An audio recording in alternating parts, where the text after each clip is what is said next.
There's a moment most people secretly live in. You send a message, and then you watch your phone. You reopen the app. You check the notification bar. You pretend you're busy, but your mind is waiting. Because your mood now depends on something very small. Did they respond?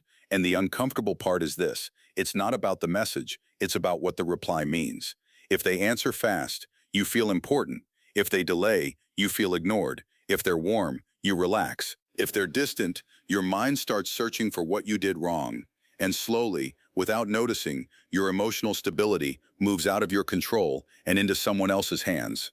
The invisible habit. Most people think validation is just compliments. It's not. Validation is emotional confirmation that you matter. And your brain is constantly scanning for it. The seen notification, the like on a photo, someone laughing at your joke, a quick reply, being invited, being chosen. Your nervous system is asking one silent question all day. Am I accepted? Here's the problem.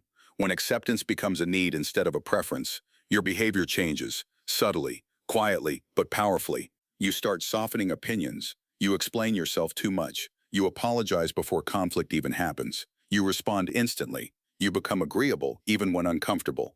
You're not doing this consciously. Your brain is protecting you. Humans evolved in tribes.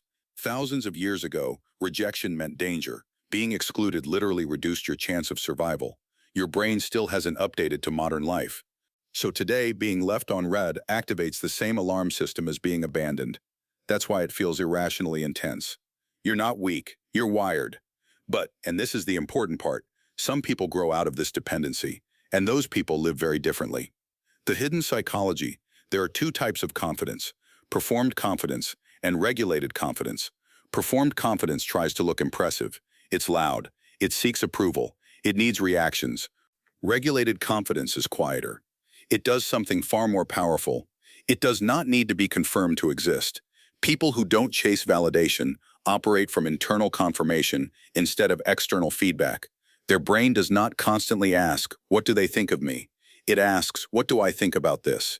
This single shift changes everything, because validation chasing creates emotional volatility. When people like you feel high. When they don't, you feel low. Your self-worth becomes a stock market chart. Up, down, up, down. You call this passion. Psychology calls it dependency regulation. Your nervous system is stabilizing itself using other people, and this is why validation seeking unintentionally lowers respect, not because people are cruel, because human perception reads emotional reliance as uncertainty. When someone's behavior constantly adapts to reactions, the brain detects this person is trying to be approved. Approval-seeking signals insecurity, and insecurity unconsciously reduces perceived authority. Meanwhile, the person who is calm, steady, and not reaction-controlled feels different. Their mood does not swing based on responses. They don't rush to fix silence. They don't over-explain decisions.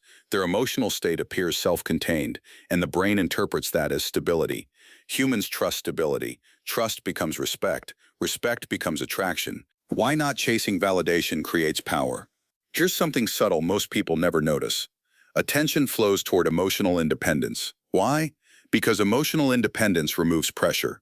When someone needs validation from you, you feel responsible for their feelings. You feel watched, measured, expected to react correctly. Your brain becomes cautious.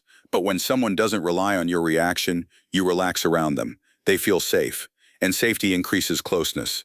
Ironically, the less someone depends on approval, the easier they are to connect with. This is why people who don't chase validation often receive more attention without asking for it.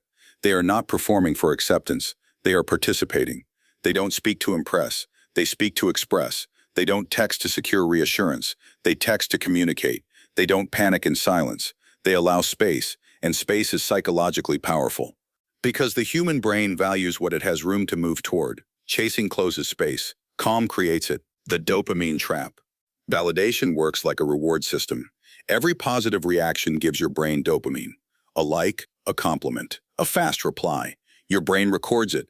This behavior produced approval. Repeat it. So you repeat behaviors that earn reactions, not behaviors that reflect who you actually are. Over time, something dangerous happens. You stop expressing yourself and start optimizing yourself. You craft messages carefully. You monitor tone. You predict reactions. Your personality becomes edited. And anxiety increases because now every interaction has stakes. You are no longer communicating, you are being evaluated. This is why people who rely on validation feel exhausted socially. Every conversation is a performance review. But the non-validation seeker experiences something else. They do not connect their worth to reactions, so their brain remains regulated. They can tolerate delayed replies, disagreement, silence. Their nervous system stays steady, and a regulated nervous system is magnetic. Not because it tries to attract, because it does not try to hold. What changes when you stop needing approval? When you stop chasing validation, three quiet changes happen. First, your decisions become clearer. You stop asking, will they like this? You start asking, is this right for me? Second, your communication becomes shorter and stronger. You don't over-explain. You don't justify normal preferences. Your words carry weight because they are not negotiating acceptance. Third, your relationships improve. Not everyone stays, but the ones who remain respond to the real you. And here is the paradox. Validation seeking increases attention but decreases genuine connection. Self-validation decreases attention initially, but increases respect and emotional security long-term. People begin to trust your reactions. They know your kindness is real, not strategic. Your agreement is honest, not polite. Your boundaries are stable, not emotional. Consistency builds psychological safety, and psychological safety builds lasting relationships. The goal is not to stop caring what anyone thinks. The goal is to stop outsourcing your identity. You can enjoy compliments without needing them. You can appreciate approval without depending on it. Because real confidence isn't loud, it's this. You send the message and you put the phone down. You express the opinion and you don't rehearse it afterward. You show kindness without waiting to see if it was noticed. And slowly your brain learns a new rule. My value does not change based on reaction. The moment that happens, something interesting occurs. You become calmer, more predictable, more grounded, and people begin to feel it. Not because you tried to look confident, because your emotional state is no longer asking for permission to exist. People who don't chase validation don't win immediately. They win slowly, but they win permanently. Because attention is temporary, approval is unstable, but self-trust is sustainable.